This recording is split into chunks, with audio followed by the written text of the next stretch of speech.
Un saludo muy, pero muy especial para todos los hispanoparlantes, para todos los hermanos hispanos del continente y también del mundo.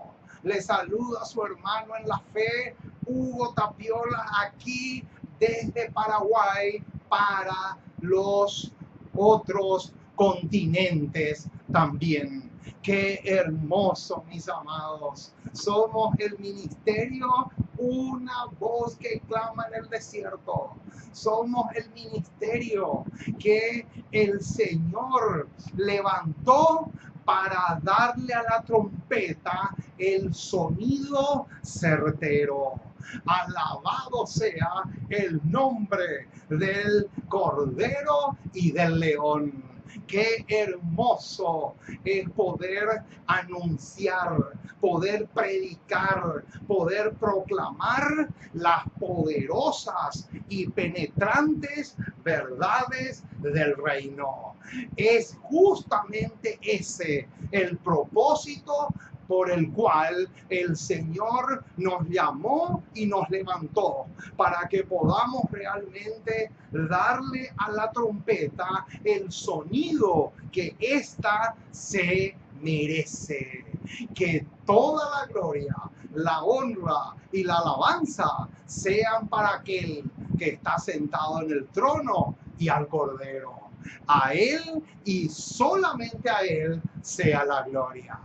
Mis amados, somos el ministerio, una voz que clama en el desierto. De esa manera nos pueden encontrar en las redes sociales. En Google pueden entrar y escribir ministerio.una voz que clama en el desierto Hugo Tapiolas. De esa forma pueden entrar en nuestro canal y van a encontrar más de 150 prédicas de enriquecimiento espiritual para que tú y yo juntos podamos enriquecernos espiritualmente hablando, ya que ese es uno de los propósitos de estas programaciones. Hoy le traemos el tema número 154 de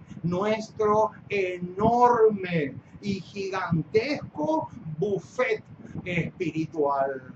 Oh, mis amados, qué hermoso es predicar las gloriosas verdades del reino. Aquí decimos lo que miles y miles callan.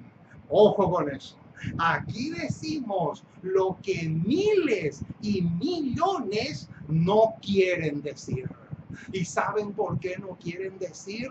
Porque son cobardes. Porque realmente para predicar la verdad hay que tener la misma, pero la mismísima valentía que tuvieron todos los reformadores del siglo XV y XVI. Todos esos reformadores, comenzando por el lucero de la mañana, o sea, Wycliffe. Juan Wycliffe fue el lucero de la mañana de Apocalipsis 2, comenzando con él y siguiendo por todos los reformadores que le siguieron a él. Es justamente eso, mis amados. Hay que ser valiente. No hay que tenerle miedo a nada ni a nadie. Justamente esos son los que van a llevar el visto bueno del Espíritu Santo. Y yo anhelo, mis amados, anhelo con todas las fibras de mi ser de aquellos valientes que estén dispuestos a predicar la verdad, cueste lo que cueste. Que el Señor del cielo nos dé esa fuerza para que podamos realmente emular la misma actitud que tuvieron los reformadores de la época de Lutero, Melanchthon, Calvino y tantos otros. Muy bien, vamos entonces a comenzar el tema de hoy. Hoy tenemos un tema preciosísimo, riquísimo y nutritivo que tiene muchos condimentos que van a hacer que el menú sea sabroso y nutritivo. El apóstol Pablo, cuando le escribe a los corintios, les dice así: pero tenemos este tesoro en vasos de barro, para que la excelencia del poder sea de Dios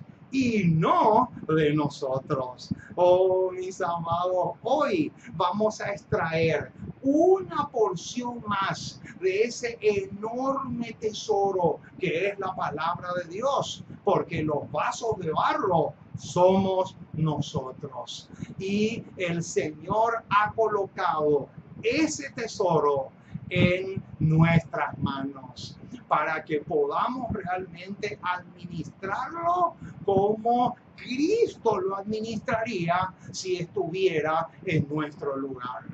Que Dios te bendiga rica y abundantemente, y ojalá que estos temas puedan realmente tonificar tu experiencia con Cristo, que estos temas te puedan servir para que tu musculatura espiritual pueda realmente ser la que sea a prueba, pero a prueba de balas. Alabado sea el nombre del Cordero de Dios que quita el pecado del mundo. Vamos entonces a doblar nuestras rodillas y vamos a dar comienzo al tema de esta ocasión. Oremos. Amante Dios y Padre que estás en el cielo, una vez más nos acercamos a ti para darte gracias. Muchísimas, muchísimas, muchísimas gracias por tu palabra. Gracias por tus promesas. Gracias porque eres un Dios maravilloso, porque estás dispuesto a hacer mucho, mucho, mucho, mucho por nosotros. Y en este momento queremos pedirte que te quedes a nuestro lado, que nos asistas, que nos fortalezcas, que podamos ser tonificados por tu Espíritu, que podamos realmente afianzarnos cada día más y más en la fe que una vez fue dada a los santos. Oh Señor, ayúdanos mucho. Te necesitamos enormemente. Queremos que seas con nosotros en todo el sentido de la palabra. Oh Señor, bendice tu palabra al ser predicada, que la misma pueda realmente causar el impacto que tanto, pero que tanto anhelamos, de tal manera que muchas personas puedan ser tocadas, muchas personas puedan ser impresionadas, a muchas personas tú le puedas hablar en forma clara y directa a través de estos mensajes. Oh Señor, ten misericordia de nosotros y danos el valor, el coraje que necesitamos para ponernos de parte de la verdad, aunque se desplomen los cielos. Y nos encomendamos en tus brazos como somos. Bendice tu palabra al ser predicada. Y no solamente que tu palabra sea predicada, sino que sea glorificada también, de tal manera que pueda caer en terreno fértil, que pueda dar frutos para vida eterna. Oh Señor, nos encomendamos en tus brazos como somos y ayúdanos mucho, mucho, mucho, mucho. Porque te pedimos en el precioso y maravilloso nombre de Jesús. Amén y amén.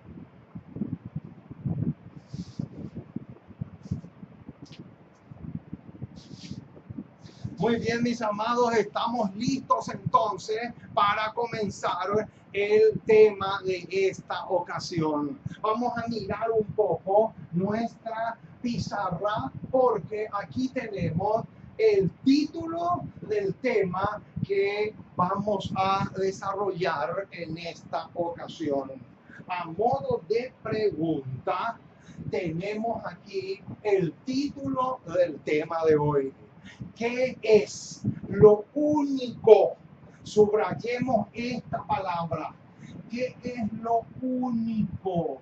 Lo único que nos da derecho a la misericordia de Dios. ¿Qué es lo único que nos da derecho a la misericordia de Dios? Esta es la pregunta que vamos a tratar en esta ocasión. Oh, mis amados, ustedes no me van a creer. Lo que les voy a decir ahora no me van a creer, pero es la verdad. La mayoría, el 99,9% de la población adventista del séptimo día ni siquiera está enterado de esto. Ni siquiera está enterado, mi estimado. Es realmente asombroso. ¿Y saben por qué? La respuesta es sencilla. ¿Saben por qué no están enterados? Porque no leen el don profético. Sencillamente por eso. Porque no leen el espíritu de la profecía. Esa es la única respuesta. Pero hoy vamos a estudiar este tema a la luz de la Biblia y a la luz del espíritu de profecía. Un tema preciosísimo y demasiado rico, demasiado excelente. Y vale la pena que lo tratemos, pero con lujo de detalles. Muy bien, vamos entonces a defender esta tesis que lo titulamos ¿qué es lo único que nos da derecho a la misericordia divina? Esa es la pregunta que vamos a responder en esta ocasión. El primer pasaje que vamos a leer, vamos a poner acá texto inicial,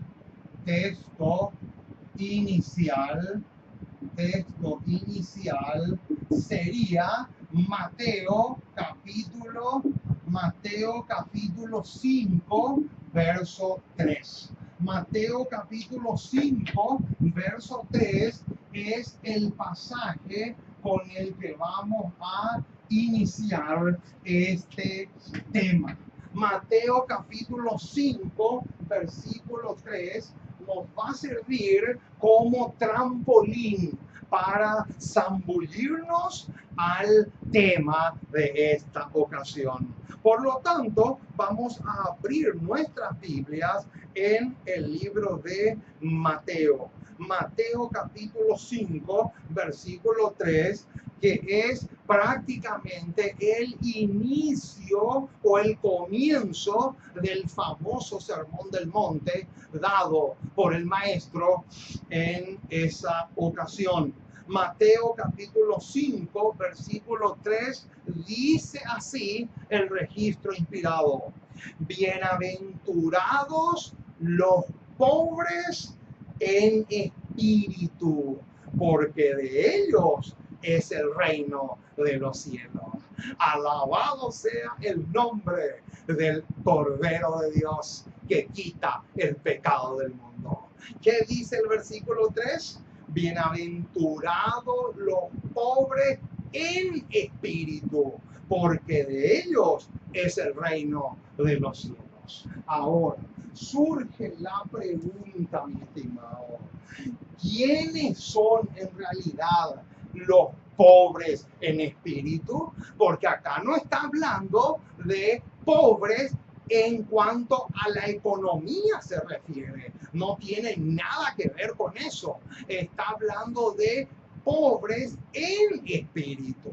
Entonces, la pregunta que surge es la siguiente: ¿quiénes son los que están en esa categoría? Esa es la pregunta clave. Y la respuesta la encontramos en Discurso Maestro de Jesucristo, página 12, nos da la clave para entender quiénes son los que están en este grupo. Dice así la declaración inspirada: los que comprenden bien. ¿Cómo? Los que comprenden bien. Noten, los pobres en espíritu comprenden bien algo. ¿Qué es ese algo que comprenden bien? Noten, los que comprenden bien que les es imposible salvarse y por sí mismo no pueden hacer ningún acto justo, son los que aprecian la ayuda que Cristo le ofrece. ¡Qué espectáculo, mis amados! ¡Qué definición más hermosa! Noten lo que dice: los que comprenden bien que les es imposible salvarse por ellos mismos y que por sí mismos no pueden hacer ningún acto justo, son los que aprecian la ayuda que Cristo les ofrece. Y ahora bien, ojo con el detalle que viene ahora. Estos son los pobres en espíritu, a quienes él llama bienaventurados. ¡Qué hermosa definición, mis amados! ¿Quiénes entonces son los que están en la categoría de Mateo 5:3? Los que entienden, lo que llegaron a comprender, lo que les queda claro acá en su mente, que les es imposible salvarse a sí mismo o hacer cualquier acto justo sin Cristo. Esos son los pobres de espíritu. ¡Qué hermoso, mis amados!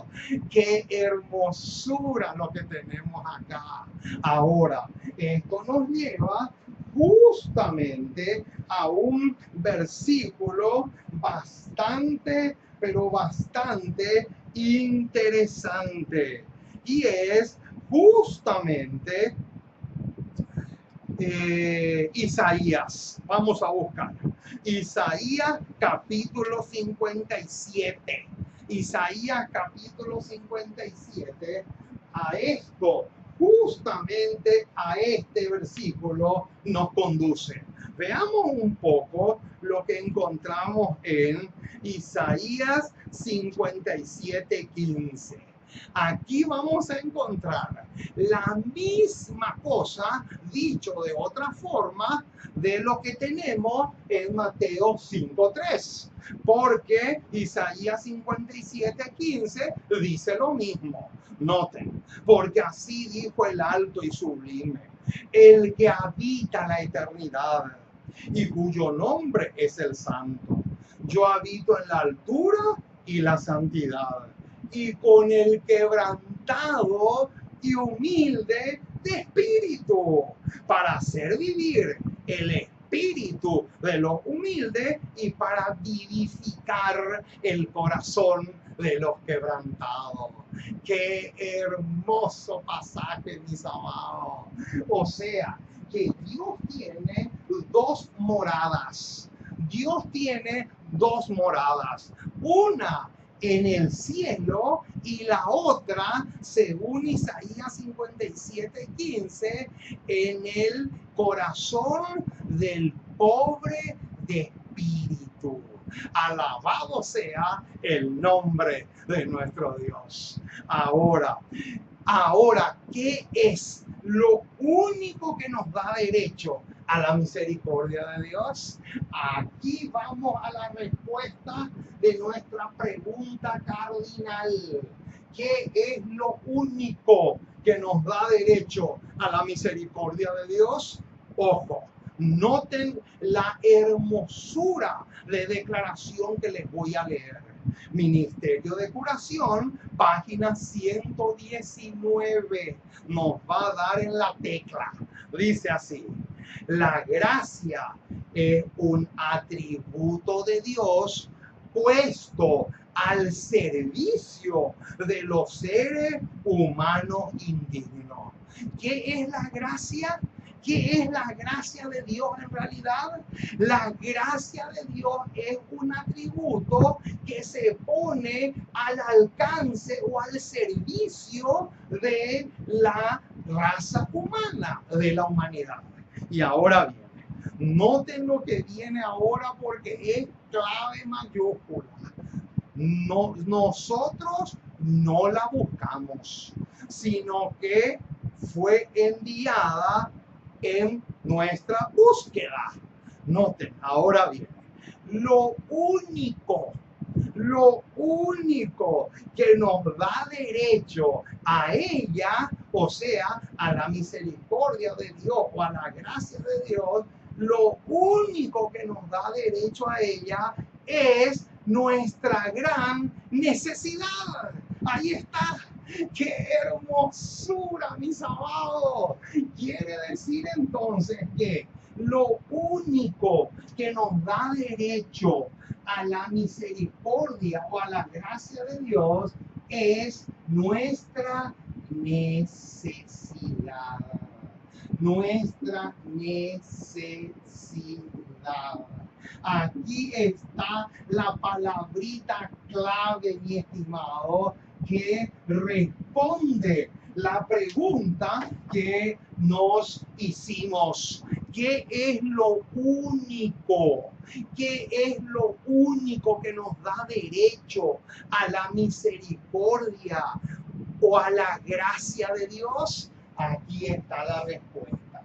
Lo único que nos da derecho a la misericordia o a la gracia de Dios es nuestra necesidad.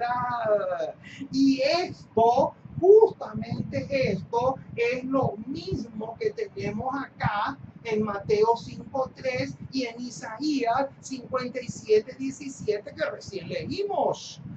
Justamente eso es lo único que nos habilita, lo único que nos da derecho a la misericordia de Dios. Oh, mis amados, qué tremendo lo que estamos diciendo. Ya estamos entonces enterados de qué es lo único que nos da derecho a la misericordia de Dios. Ahora, ¿qué ejemplos bíblicos tenemos de esto? Vamos a buscar algunos ejemplos bíblicos que tenemos de esto.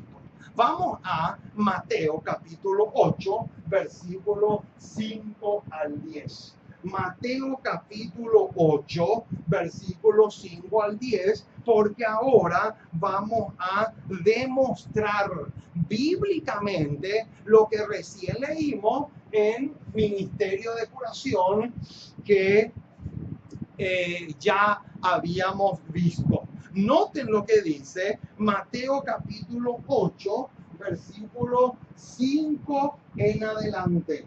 Del 5 al 10 en Mateo 8 vamos a encontrar un ejemplo perfecto de lo que recién vimos. Noten lo que dice.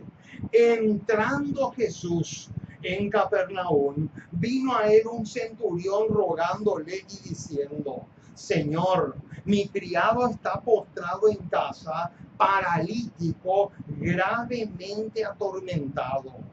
Y Jesús le dijo: yo iré y le sanaré. Noten el versículo 8. Respondiendo el centurión, dijo: Señor, no soy digno de que entres bajo mi techo. Solamente di la palabra y mi criado sanará. Y ahora viene el versículo 9. porque también yo soy hombre bajo autoridad y tengo bajo mis órdenes soldados, y digo a este ve y va, y al otro ven y viene, y a mi siervo haz esto y lo hace. Aquí tenemos, mis amados, un ejemplo de qué es lo único que nos da derecho a la misericordia de Dios, que es la necesidad. Este hombre tenía una necesidad y por eso acudió a Cristo. Eso por un lado.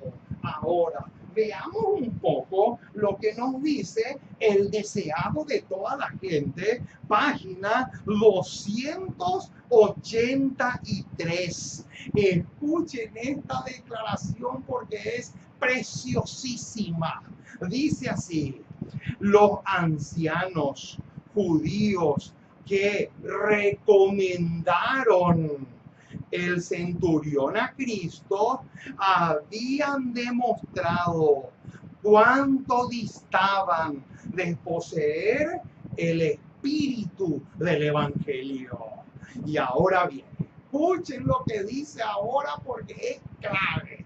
Esto que vamos a ver a continuación es supremamente clave. Dice, no reconocían que nuestra gran necesidad, ahí está, ojo, no reconocían que nuestra gran necesidad es lo único, ahí está, es lo único que nos da derecho a la misericordia de Dios. Ahí está. Noten, hermano, qué tremendo. Esta cita del deseado 283 arroja luz sobre el pasaje que recién vimos. Noten, no reconocían que nuestra gran necesidad es lo único que nos da derecho a la misericordia de Dios. Pero el centurión dijo de sí mismo, noten ahora, no soy digno. Ojo con eso. Esa expresión, no soy digno, es lo mismo, o mejor dicho, es un sinónimo de las palabras que tenemos en el versículo 3 de Mateo 5. Esa expresión, no soy digno, es sinónimo de pobres en espíritu, personas que reconocen su necesidad y por eso acuden a Cristo. Qué hermoso, mis amados. Noten cómo sigue diciendo. Dijo de sí mismo, no soy digno. Su corazón había sido conmovido por la gracia divina. No confiaba en su propia bondad. Su argumento era su gran necesidad. Ahí está. Qué hermoso, mis amados. Esa expresión, su argumento era su gran necesidad. Esa expresión es lo que realmente denotaba que él era pobre en espíritu, y eso le habilitaba a él para pedirle socorro al Rabí de Galilea. Qué hermoso, mis amados, lo que estamos diciendo. Ahora, ¿qué otro versículo tiene relación con este tema? Mateo 7:7. Vamos a buscar. Mateo capítulo 7, un versículo muy conocido, pero noten lo que dice. Mateo 7:7 dice así: pedid y se os dará, buscad y hallaréis, llamad y se os abrirá. Noten ahora, la pregunta es, ¿por qué este versículo tiene relación con esta tesis que estamos defendiendo ahora? Esa es la pregunta que vamos a responder. Noten, Discurso Maestro de Jesucristo, página 110, nos da la respuesta a esta pregunta. Dice, el pedir demuestra que sentimos, ojo, el pedir demuestra que sentimos nuestra necesidad. Ahí está. Noten, hermano, qué interesante este detalle. El pedir es un síntoma ¿de qué? De que sentimos, ¿qué cosa? Nuestra necesidad. Por eso Mateo 7:7 tiene que ver con este tema. ¿Por qué? Porque Discurso Maestro de Jesucristo, página 110, dice que el pedir es un síntoma que revela que estoy necesitando del Maestro. Entonces sigue diciendo, y si pedimos con fe, recibiremos. El que sintamos y sepamos que somos pecadores, ojo, es base suficiente para reclamar su misericordia. ¡Qué hermosura, mis amados! Noten lo que tenemos acá. ¿Qué es entonces lo único que nos da derecho a la misericordia de Dios? Lo único que nos da derecho a la misericordia de Dios es nuestra necesidad. Si una persona no siente necesidad de aprender, nunca va a estudiar la palabra de Dios. Si una persona no tiene o no siente necesidad de entender las cosas maravillosas que Cristo tiene para él, es lógico que no solamente no va a pedir, sino que también va a rechazar cualquier oferta que se le haga para aprender las cosas del Señor. Por eso es que hay tantas, pero tantas personas que cuando uno le ofrece el mensaje,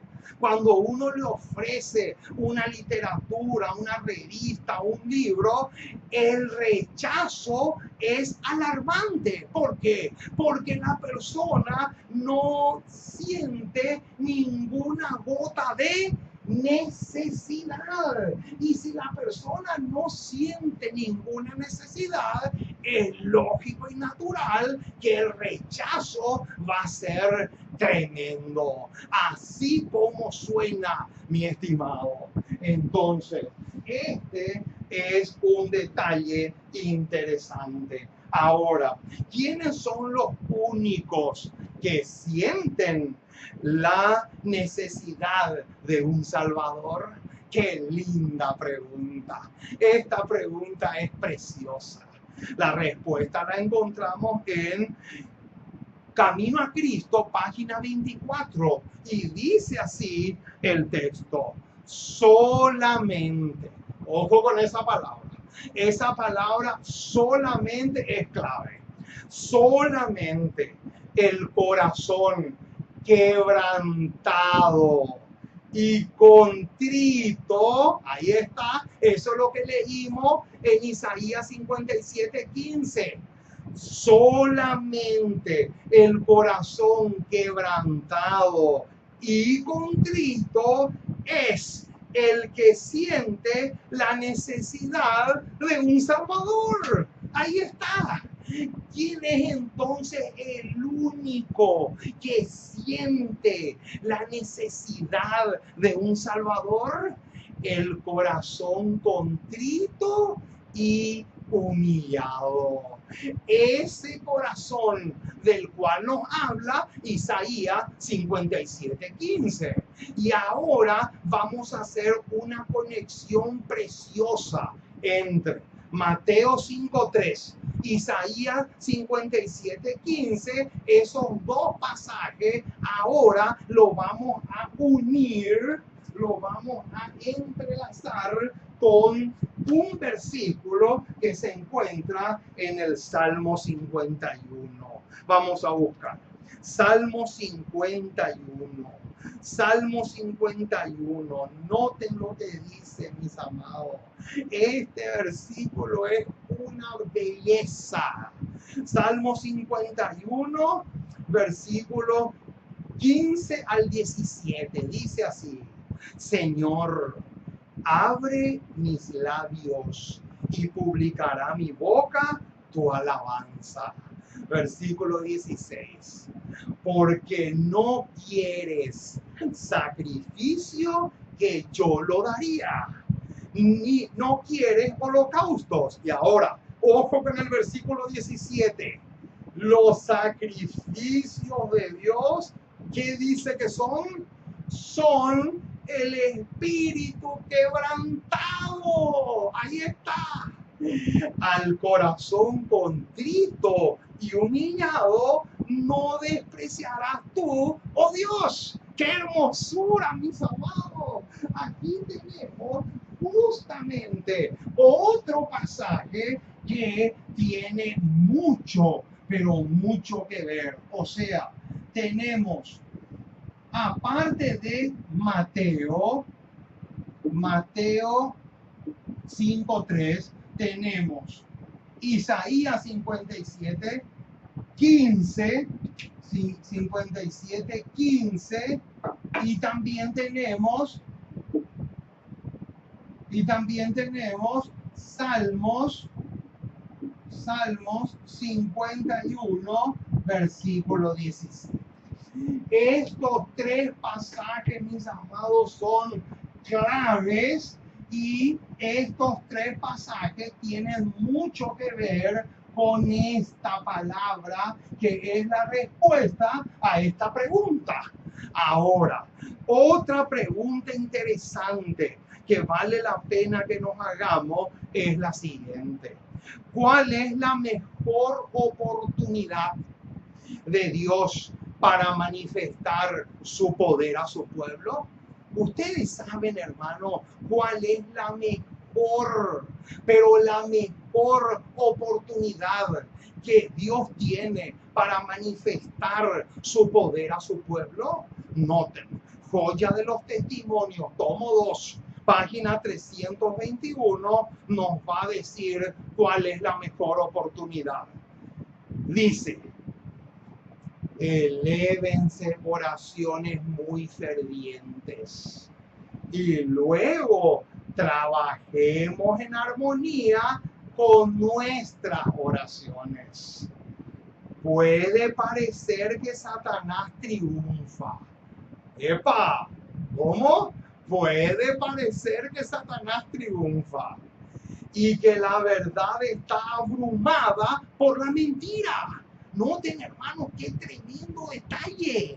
Puede parecer que Satanás triunfa y que la verdad está completamente abrumada por la mentira y la confusión que Satanás arroja como una sombra diabólica sobre nosotros. Pero Dios quiere que recordemos cómo en lo pasado Él salvó a su pueblo de sus enemigos. Y ahora, ojo con el detalle que viene ahora, porque es desequilibrante lo que vamos a ver ahora. Siempre. Noten que dice siempre. Y siempre quiere decir siempre. Siempre eligió para manifestar su poder. Ojo, siempre eligió para manifestar su poder los momentos de extrema necesidad. Ahí está. Noten, hermano, acá tenemos que poner la palabra extrema. Los momentos de extrema necesidad. ¿Cuándo entonces es ¿Cuál es entonces la mejor oportunidad que el cielo tiene para revelar su poder a su pueblo? En los momentos de extrema, ¿qué cosa? De extrema necesidad.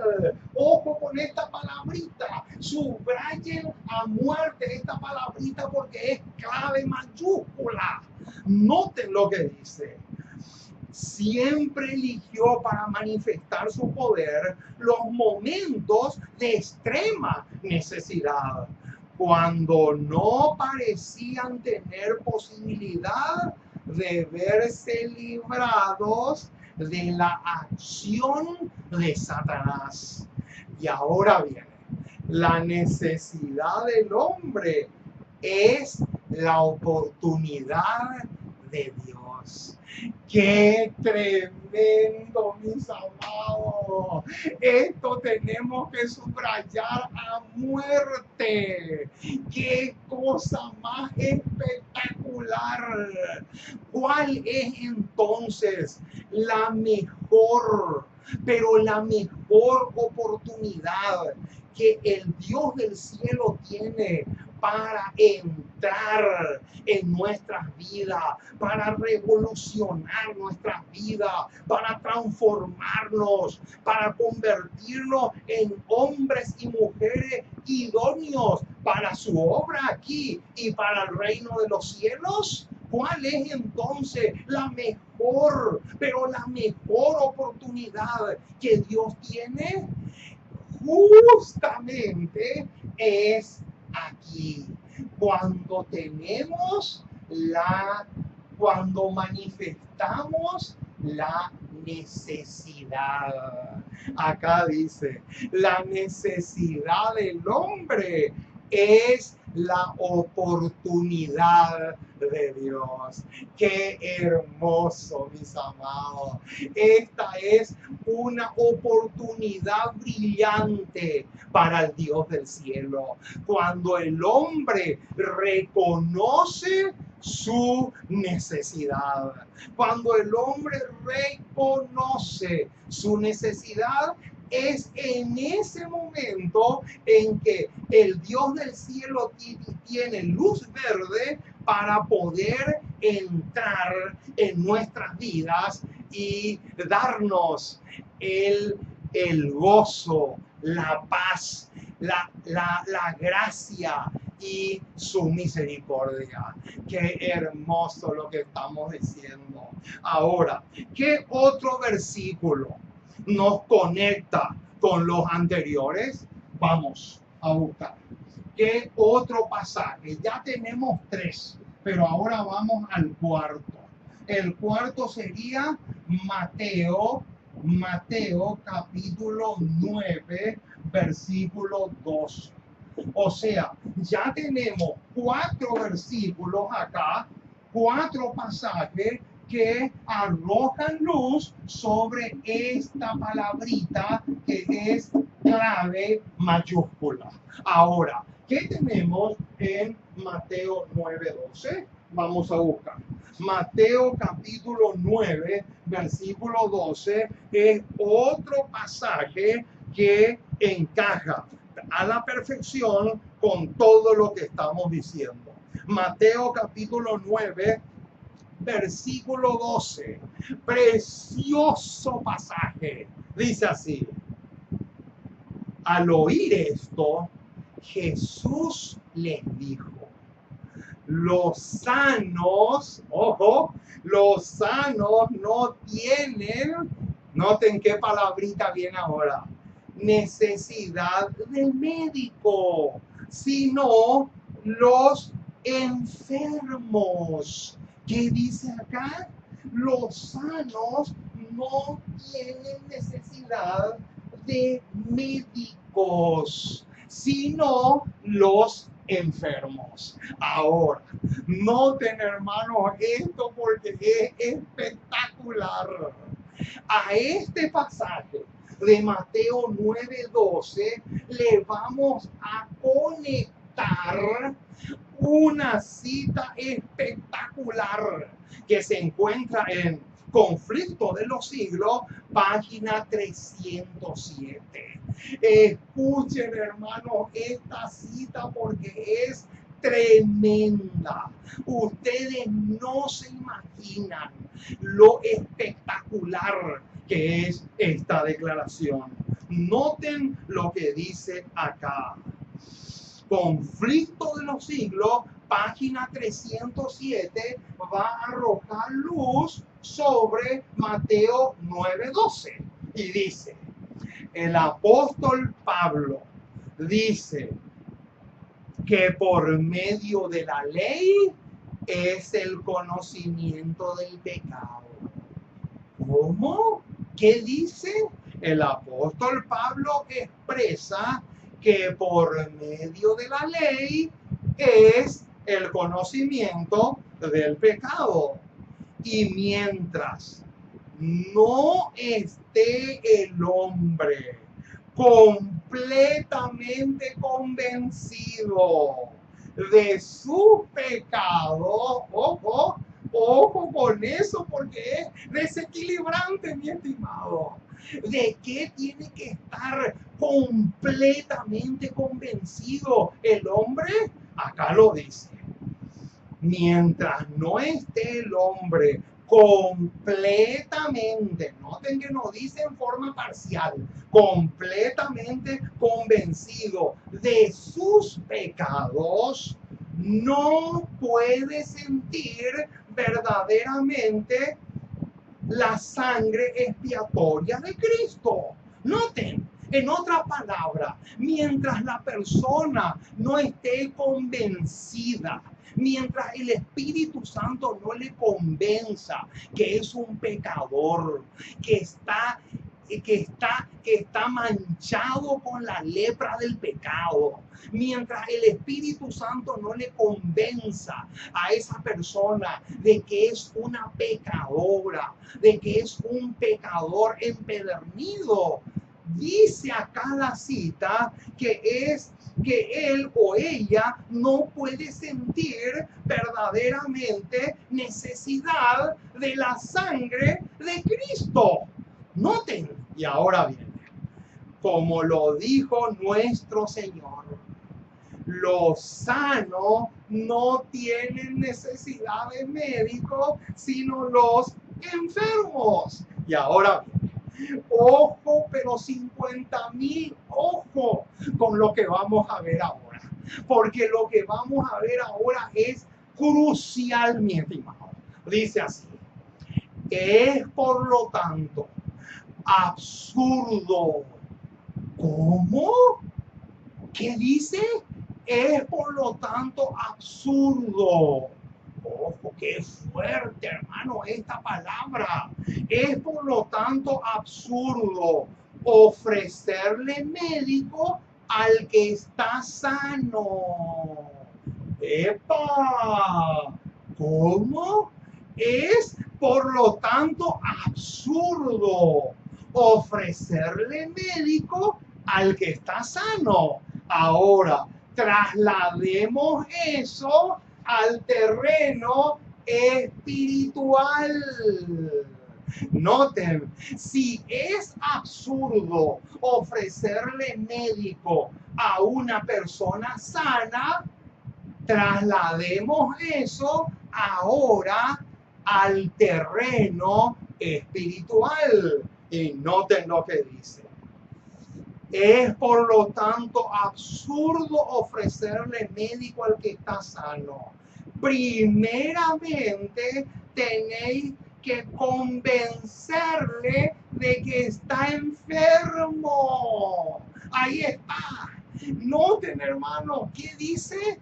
Primeramente tenéis que convencerle de que está enfermo, y ese enfermo nos lleva directamente a Isaías 1.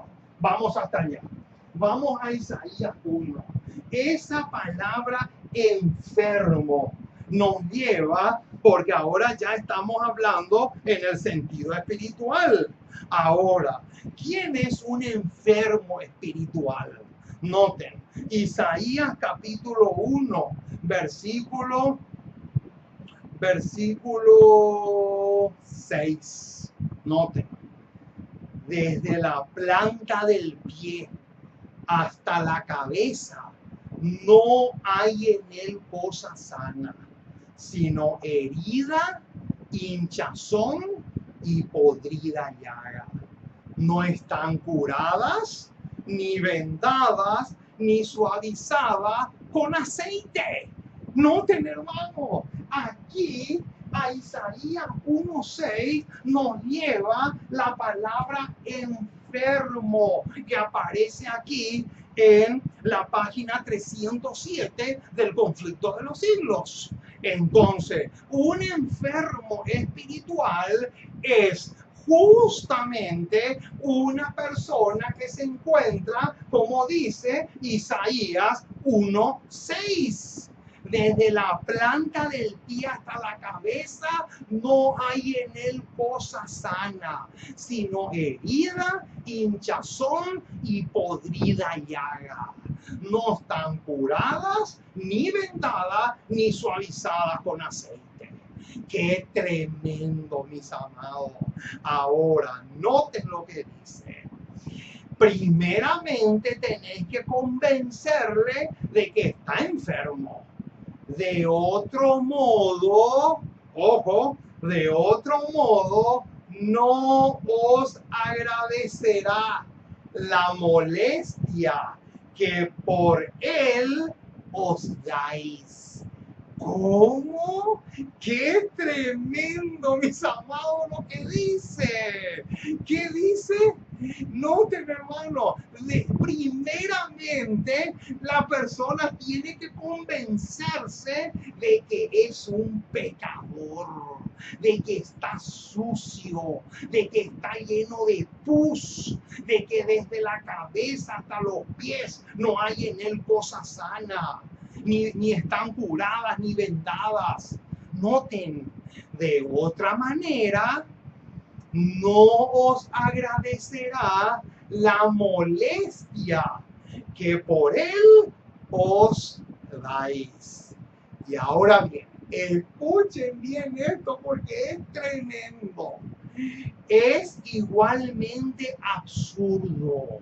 Ojo con eso. Es igualmente absurdo ofrecer a Cristo a aquellos cuyo corazón no han sido quebrantados todavía. Noten, hermano, más claro, imposible. ¿Qué dice acá? Acá dice que es absurdo, es completamente absurdo ofrecerle a Cristo, ofrecerle el Evangelio a una persona que todavía su corazón no ha sido quebrantado. Oh, mis amados, qué tremendo. Esto realmente es demasiado impresionante, mis amados. Es lamentable que miles y miles todavía no hemos entendido esto. ¿Saben una cosa, hermano? Nosotros muchas veces queremos colocarle el evangelio a la gente por la fuerza y no puede ser. Eso es absurdo. No se le puede dar el evangelio a una persona que su corazón todavía no ha sido quebrantado. Primeramente su corazón tiene que quebrarse, después tiene que reconocer su necesidad, tiene que reconocer que está enfermo y luego entonces se le ofrece el mensaje del evangelio. Pero no puede ser al revés. Y hay miles, yo conozco miles y miles de adventistas que le quieren meter el evangelio a la gente como si fuera a la fuerza.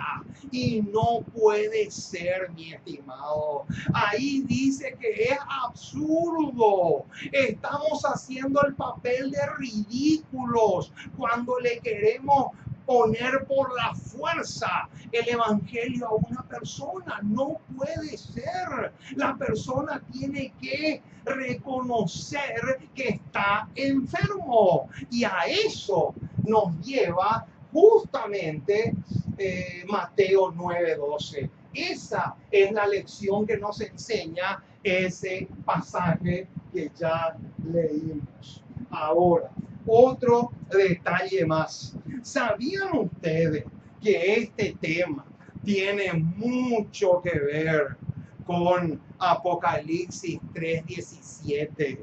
O sea, la iglesia de la Odisea. Vamos a buscar ese pasaje. Apocalipsis 3:17.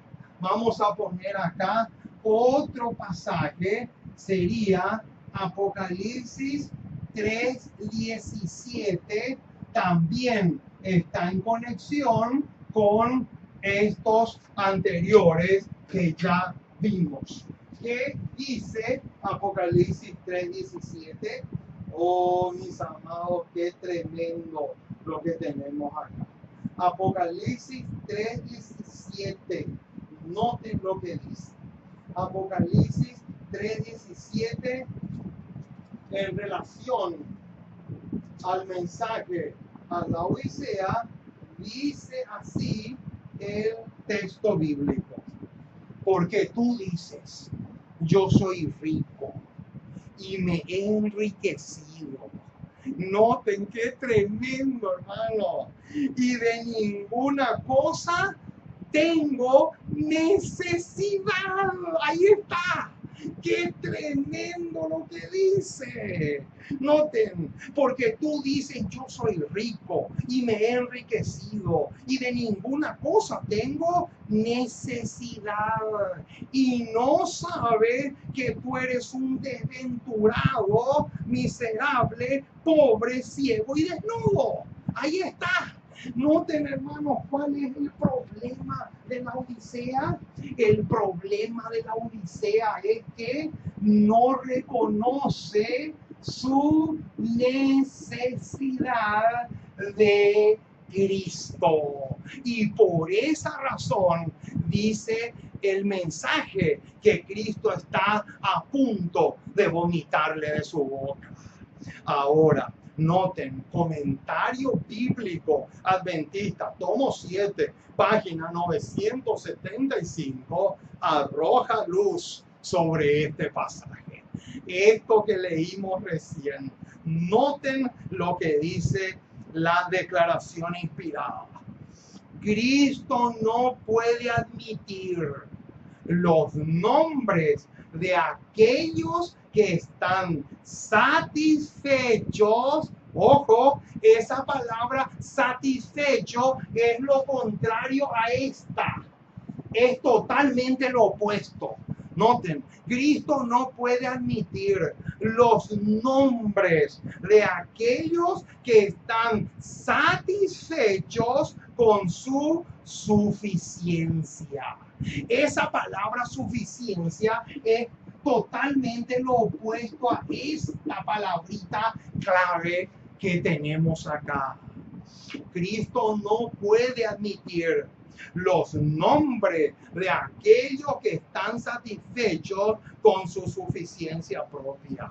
Y ahora bien, no puede suplicar en favor de gente que no siente necesidad de su ayuda, pues piensan que saben y poseen todo. ¡Qué tremendo, mis amados! Díganme hasta qué punto llega la cosa. Quiere decir entonces, mi estimado hermano, que este tema sobre qué es lo único que nos da derecho a la misericordia de Dios tiene mucho que ver con el mensaje del testigo fiel a la iglesia de la Odisea. Y acá dice que Cristo no puede. Es imposible que Cristo pueda ofrecer los beneficios de su intercesión en favor de ellos. ¿Por qué? Porque no sienten necesidad de su ayuda. Ahora, ¿cuál es la actitud del laodicense cuando se le señala su condición? Joya de los Testimonios, tomo 2, página 14. Dice, ¿con qué fidelidad describen esta palabra la condición actual de la iglesia? Los siervos de Dios presentan mensajes de amonestación dictados por el Espíritu Santo que señalan defectos de carácter a los que yerran, pero ellos dicen, noten cuál es la actitud que la iglesia de la Odisea tiene para con aquello que les señalan las cosas que tienen que cambiar, pero dice acá que lo hacen dictados por el Espíritu Santo. Ojo, claro, ellos le llaman a eso criticar a la iglesia. Noten, hermanos, qué diferente que es la cosa. El laodicense dice que le estamos criticando, pero acá el don profético dice que esas amonestaciones se hacen dictados por el Espíritu Santo. Son dos cosas distintas. No podemos decir que son sinónimos. Noten. Pero ellos dicen, esto no representa mi caso.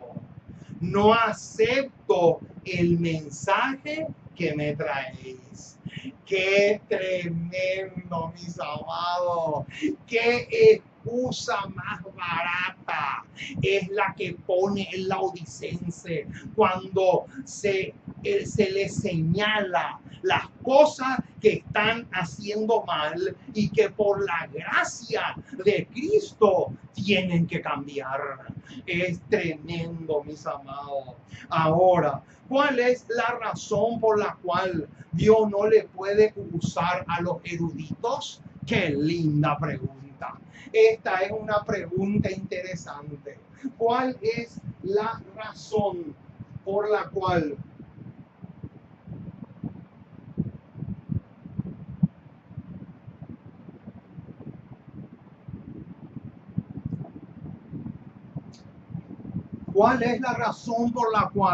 Dios no le puede usar a los eruditos? Cristo Triunfante, página 309. Escuchen lo que dice. En muchos casos, Dios puede usar poco en favor de hombres y mujeres educados. Y ahora viene por qué. Pues no sienten la necesidad de aprender de Cristo. ¡Qué tremendo, mis amados! ¿Qué dice?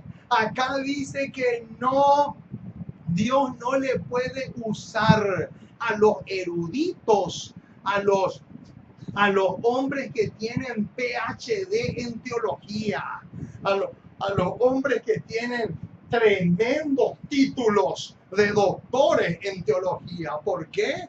Porque ellos no sienten la necesidad de ¿qué? De aprender de Cristo. Son demasiado autosuficientes. ¡Qué tremendo! Ahora, ¿por qué Jesús pasó por alto a los dirigentes espirituales de su época? ¿Saben por qué?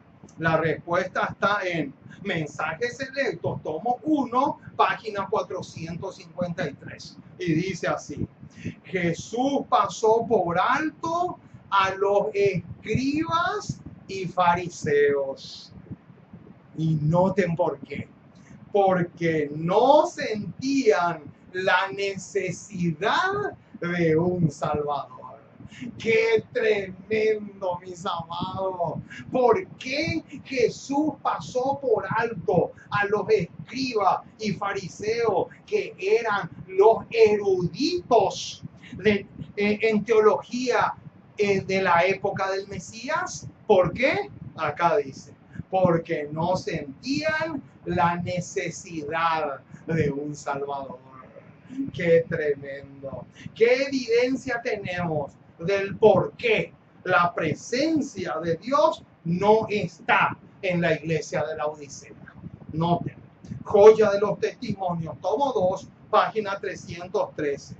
Cuando los hijos de Dios se sienten cómodos, ojo con eso, cómodos y satisfechos con su condición presente, podemos estar seguros de que Él no lo favorece. ¡Qué bombazo, mis amados! Esta es una declaración fuertísima. ¿Cómo dice? Vamos a anotar estas dos palabritas acá. Noten. ¿Qué dice acá? Cuando la iglesia o cuando los hijos de Dios que asisten a la iglesia de la Odisea se sienten cómodos y aparte de cómodos, se sienten satisfechos.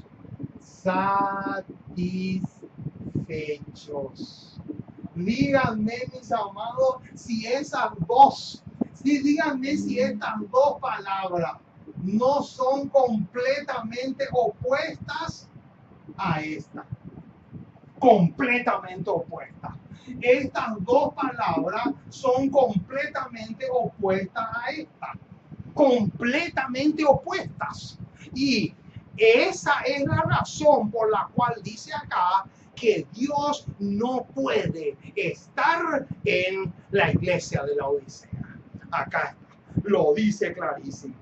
Cuando eso se nota, cuando hay comodidad y cuando las personas están satisfechas, eso son los mejores síntomas de que podemos estar seguros de que la presencia de Dios no les puede favorecer. Ahora, ¿qué penetró en la Odisea? La última pregunta que vamos a responder. ¿Qué penetró en la iglesia de la Odisea? Noten, Joya de los Testimonios, tomo 2, 314. Noten lo que dice. Ha penetrado en ella una confianza propia. Ojo con eso. Quiere decir que a estas dos palabras que están acá le tenemos que agregar confianza propia. Noten. Quiere decir, mi estimado, que estos tres son lo opuesto a este. Completamente lo opuesto. Y estas tres cosas dice que penetraron la iglesia de la Odisea. Ha penetrado en ella confianza propia, que ha inducido a los miembros, ojo, que ha inducido a los miembros a no sentir necesidad de más verdad ni de mayor luz.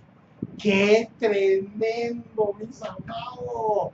Aquí tenemos realmente la razón fundamental, la razón principal por la cual la presencia de Dios no está en su iglesia, en la iglesia de la Odisea. ¿Por qué? Porque la comodidad, la satisfacción, el estar satisfecho y la confianza propia le han inducido, le han llevado ¿a qué? Le han llevado a decir: yo soy rico y no tengo necesidad de nada. Y eso le ha expulsado a Jesús de la iglesia de la Odisea. Qué tremendo lo que estamos diciendo, mis amados. Es realmente impresionante. Que Dios te bendiga mucho, mi estimado. Ojalá que este tema pueda realmente no solamente abrirte los ojos, no solamente despejarte dudas, sino también pueda darte la solidez que necesitamos para encontrar el único o lo único que nos da derecho a la misericordia divina. Vamos a orar para que el Espíritu Santo pueda grabar en nuestras mentes el tema de esta ocasión. Oremos. Amante Dios, Padre Celestial, una vez más nos acercamos a ti. Queremos darte gracias. Muchísimas gracias por tu palabra. Gracias por tus promesas. Gracias porque realmente eres bueno y maravilloso para con nosotros en gran manera. Y quiero pedirte, Señor, que te quedes con nosotros, que nos ayudes mucho. Te necesitamos mucho, mucho, mucho.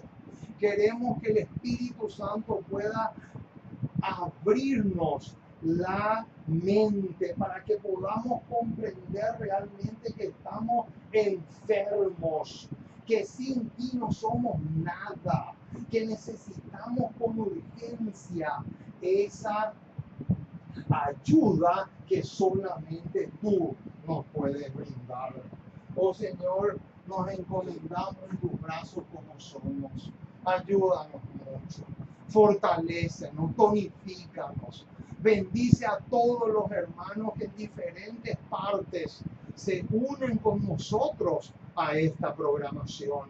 Que tu bendición también se derrame abundantemente sobre ellos. Gracias por todas las bendiciones que nos has dado hasta aquí y acompáñanos hoy y siempre, porque te pedimos todo esto en el precioso y maravilloso nombre de Jesús. Amén.